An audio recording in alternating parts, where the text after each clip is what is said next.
Alright, so I'm replacing the heater core in our 87 R10, and it wasn't leaking, but the reason why I'm replacing it is because the last one that I replaced when it was leaking was probably the original one, and I took that out and thought, oh, I'll just pick it up at AutoZone.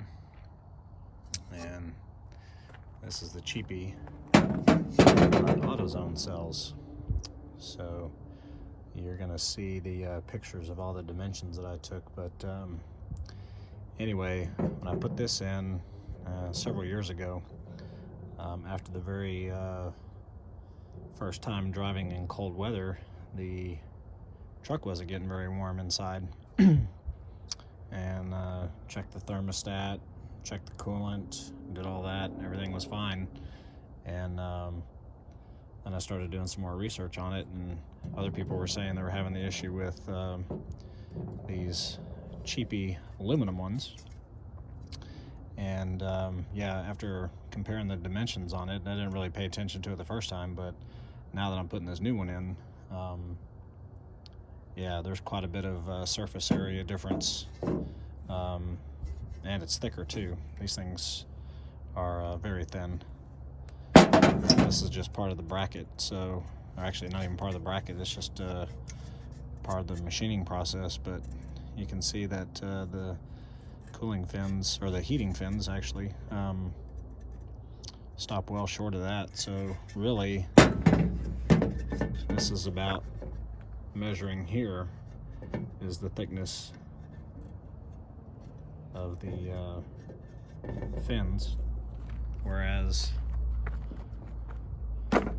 on the copper brass combination, yeah, you can see you get a lot more surface area, and you'll see the pictures that I took. These mounting brackets actually even hold this thing in better. That one is shorter, and it was up here. The bracket was barely even touching this flange here to hold it down on the AutoZone one. So anyway, and then it's a pain in the butt to get this thing in. The reason why is you've got this blend door. Sorry about that. Actually, it's not even really the blend door. The blend door is back down here. This is the blend door, but you've got the actuator that moves the air itself and directs it up or down depending on if you want heat up through the vents or down on the floor, or a combination bi-level. Anyway, so I don't know if you can see this, but that rod down there, you can see how this thing is kind of at an angle. You have to stretch this outer housing. You've got to stretch it because that rod down here goes through this hole, and then it has to come out this hole. So I've got to line that up when I put it back in, make sure that rod is in that hole there, and then I've got to stretch this thing pretty far and push it down so that it comes out right there. And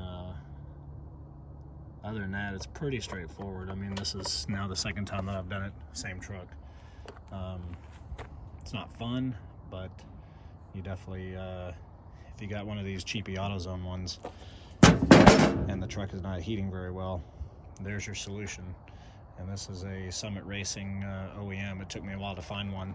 I actually ordered one from Brothers Trucks, and took them like 4 or 5 months to send it to me. And the ding-dongs sent me the wrong part. It wasn't even a part for an 87 Chevy. It was some other stupid thing. So I wound up having to send that back, got my money back, and then I did some more research and finally found this one from Summit Racing. So this is the SUM 382177 heater core, and mine's an 87 R10, but it'll definitely fit some other years. So anyway, there we go.